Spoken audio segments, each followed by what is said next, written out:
Welcome back to Kiara's Spirituality podcast. Today's episode is one of the most personal stories I've ever shared. I want to tell you guys how sound healing entered my life during one of the darkest seasons and became one of the catalysts that completely changed my trajectory. This isn't just a story about crystal bowls or sound bowls.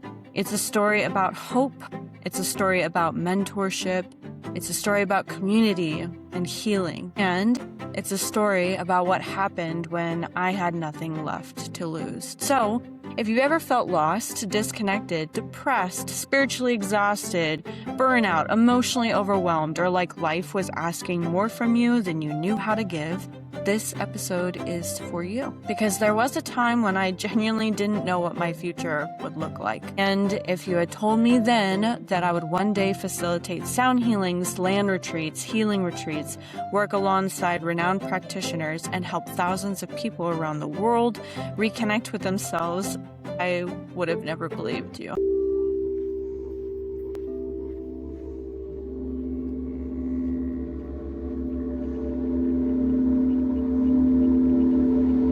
So before sound healing, I've always been spiritual. It's never changed. I was a kid that was fascinated by astrology because of my mom, and I began studying charts around 10 years old. I was obsessed with understanding people, patterns, energy, consciousness, and the deeper meaning behind why we are the way we are and why are we here. But being spiritual doesn't automatically mean that you're emotionally healthy. Between 2015 and 2018, I was struggling. My friendships were struggling. These were lifelong friends. We loved each other deeply, but we didn't yet have the emotional intelligence to support each other in the ways that we each desperately. And honestly, nobody really knew how to hold it. I found myself feeling disconnected from life, disconnected from my purpose and from the purpose that I created, disconnected from hope. Mental health challenges run throughout my family. I've never really pursued a formal diagnosis, and I don't define myself through any of the labels, but I know that they're there, and I knew I wasn't okay. I knew I was carrying wounds that I didn't have the tools yet to heal. And eventually everything reached a breaking point, especially from that point between 2017 and 2018. I received a phone call in May of 2018 after reaching one of the lowest points of my life. I attempted to end my life, and I survived. And shortly after, I received a phone call that still amazes me to this day. My mother had called. We hadn't spoken in almost 4 years, if you can believe that. And she had asked me one simple question: are you okay? And it was like somehow she knew, even after not talking that whole time. I told her no, of course. I wasn't okay. But I told her that I would explain it only in person. I wouldn't talk to her about this on the phone. So my birthday was coming up in June, and she bought a plane ticket the same day in that phone call to come out and see me. She had talked to me on the phone over and over about, what do you want to do? I told her, honestly, the only thing that would really fit for what I wanted or needed was probably to go to Sedona, just because, as some people know, and maybe you will now know, it's a mecca of spiritual healing, and I knew that from the point that I was at, that's what I needed. But if she hadn't called, this story might look very different. When we took the trip to Sedona, she arrived, I picked her up, we went, we spent the night there. At the time, I had no idea that the trip would completely change my future. She introduced me to a woman who would become my mentor eventually. She was an Ojibwe medicine woman, deeply connected to healing, ceremony, spirit on the land. And we booked her through a company that we didn't know yet would be her last session, and I would eventually work at in the future. We went out on the Red Rocks, Crescent Moon Ranch, one of the most magical days of my life, for a healing ceremony. What I didn't know at the time is that she would only ever offer this at other locations in her passion project. I also didn't know that after the ceremony that she would look at me and say, "Come move in with me." I remember being completely shocked. I don't know this woman, obviously, other than meeting her upon ceremony. I mean, who does that? But I also remember thinking, I literally have nothing left to lose. I was homeless. I was couch hopping. I was trying to survive, trying to figure out what came next. And I had a gentleman who was a good friend of mine that allowed me to stay temporarily on their couch. And I didn't know what my next move was after being moved out from my friend's house. So in July of 2018, of course, I packed up what little I had, all fit in my car, and I moved to Sedona. Coming closer, now that I'm a mess, tangled up in wires, I can't catch my breath, I run, pulling deeper, I cannot confess, drowning in the chaos, I can't catch my breath, I run,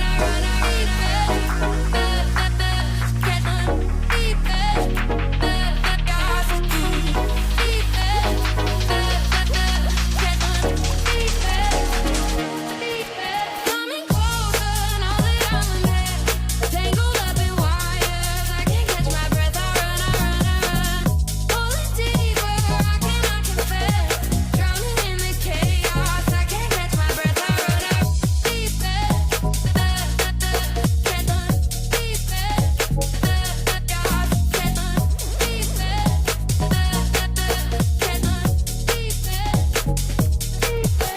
Soon after moving, I began helping my mentor with a passion project at her collaborated medical wellness center. The vision was beautiful. It was a collaboration between a physician, a doctor, and an indigenous healing practitioner. A bridge between the Western medicine and the holistic wellness. This was so inspiring to me. This is exactly what I was wanting for myself eventually in the future. And it was there that I experienced her sound healings for the very first time. Not knowing anything about it.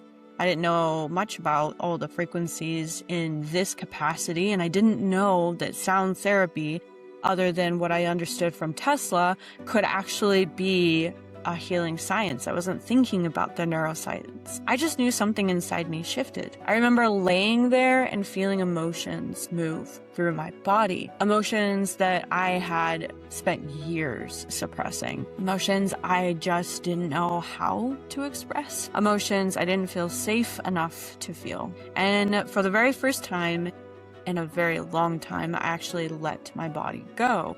I felt my nervous system soften. I felt expansion. I felt connected. I felt inspired. I felt like something dormant inside me had awakened. And the only way that I could really describe it is like I felt like I had been blasted with like magic, you know? It was like someone opened a door inside of me that I just didn't know existed. And for the first time in years, I felt hope and inspired to try again with my magic. I wanted to kind of share with you guys about the research as well. Like at the time, I didn't understand why I felt so different afterward. Today, I have a deeper appreciation for what may have been happening.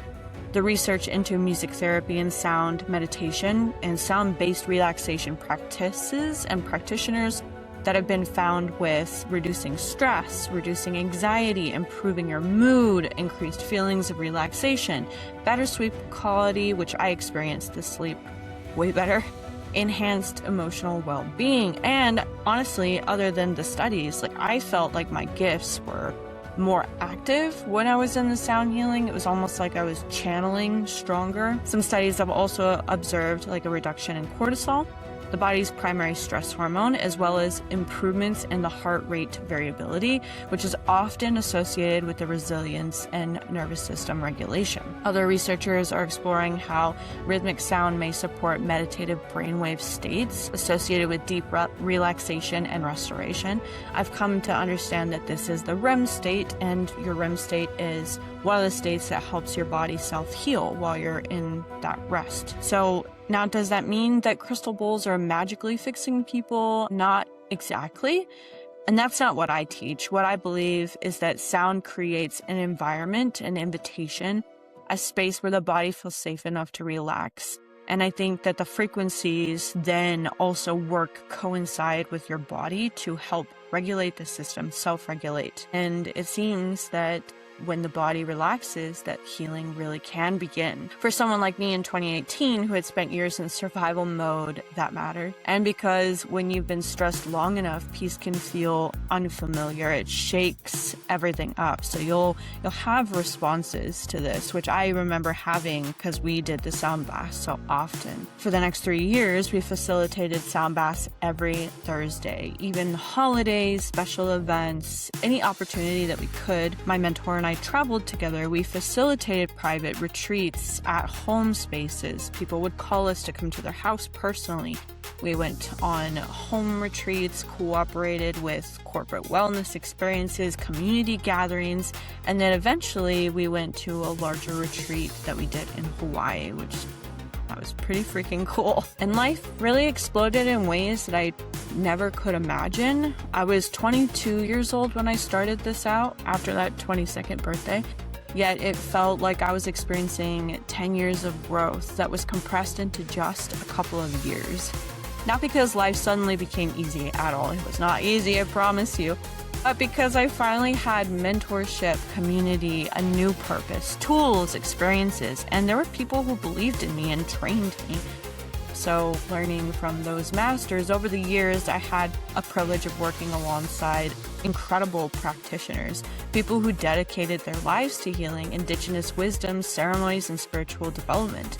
I worked with one of my respected teachers, such as Calvin Mockingbird, who is a practitioner working with flute sound healing medicine, and other practitioners from numerous healing traditions. I traveled throughout Arizona, Colorado, California, Hawaii, supporting retreats, facilitating sound experiences, meeting people every walk of life. I even end up working in a reading capacity as well, where I was a psychic reader at the shop that was my mentor's last place that she had worked at when she was a reader for a company, because she ended up going out and doing it on her own. But that was really cool to merge all of these different things, doing all these retreats, doing the practices, and then working alongside other readers who were teaching me how to develop my gifts at such a young age. And then, one thing became increasingly clear.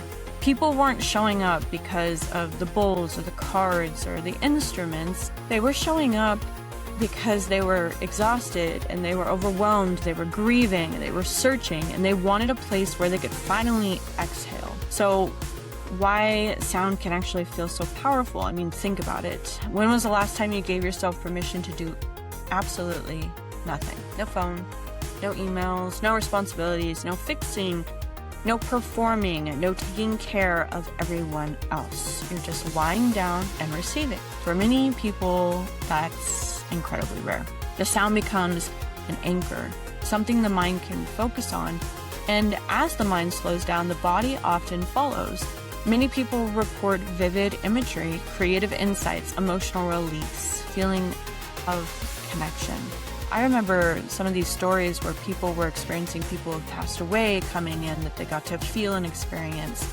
I remember we would, use oils and crystals and hands-on healing if they wanted it, or we would play the instruments close to the body, and they would have surreal experiences, seeing colors, beings, entities, animals, you name it. These are all people that don't know each other saying this in an open space. So that feeling of connection, or simply feeling calmer than they have in weeks, it's not because someone healed them necessarily, but because they were created in a space to hear themselves again.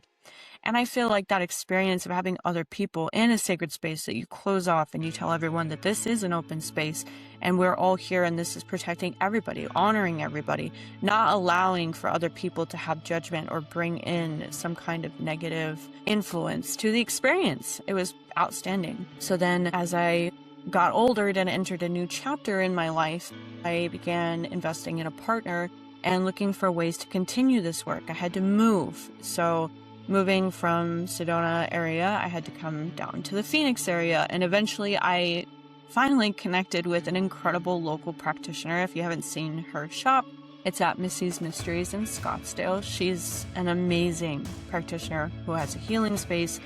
She has services. She has people who host all of their stuff there, like if you want to buy from markets. And she used to host these awesome bazaars that were basically psychic fairs, community gatherings, workshops, and she generally and genuinely opened her doors for me. And then after 2 years, I facilitated monthly sound healings there, which was an awesome experience to finally be in my own practice and doing it independently from other practitioners. That was really cool. Building community, creating sacred space, watching people reconnect with themselves month after month. And some people kept coming back just so that they could get that next layer. And it reminded me of something really important. Like, healing doesn't belong to one teacher, it doesn't belong to one location, and it doesn't belong to a single modality. It's something that we carry forward. It's something that we share. People will often ask me, did sound healing save your life? My answer is nuanced. Sound healing was that piece. Community was a piece. Mentorship was a piece. Connection was a piece. Nature was a piece. And purpose was another. And learning emotional awareness was probably that cluster. That was probably the host. But sound healings became a doorway. One of the first experiences that helped me reconnect with myself. It gave me moments of stillness, moments of reflection and peace. And those moments became powerful enough that they began changing my life, my mind, my behaviors, the way I responded, the way I communicated, the way I loved. So today, after working with thousands of people worldwide since 2018, and after facilitating sound healings, retreats, ceremonies, intuitive sessions, and transformational experiences, the greatest lesson I've learned is this. Most people don't need fixing. They need reconnection. Whether it's themselves or a community or their gifts. Healing isn't about becoming someone new. It's about creating enough safety to remember who you've always been. And sometimes that journey begins with a single sound, a single breath, a single moment where you finally allow yourself to receive. And like a final thought, I wouldn't be here without all of the amazing people that had been on the journey there, teaching. All of the amazing women that I've come into contact working in Sedona as healers and practitioners blowing up in their own ways. I know a couple that you guys watch on the daily that are amazing, that I have worked with and had the honor of getting information and healing and insights from. Those that are no longer with us, that have carried their sacred medicine and shared it, that have been outstanding teachers. So I want to say thank you for being here. Thank you for listening. And if this episode resonated with you, I'd love to hear from you. What was the person, place, modality, experience, or moment that changed the direction of your life? And until next time, always remember your magic and ignite your inner flame. And I'll see you guys in the next episode. I have an awesome workshop that's coming up. It's going to be an astrology workshop on August 1st.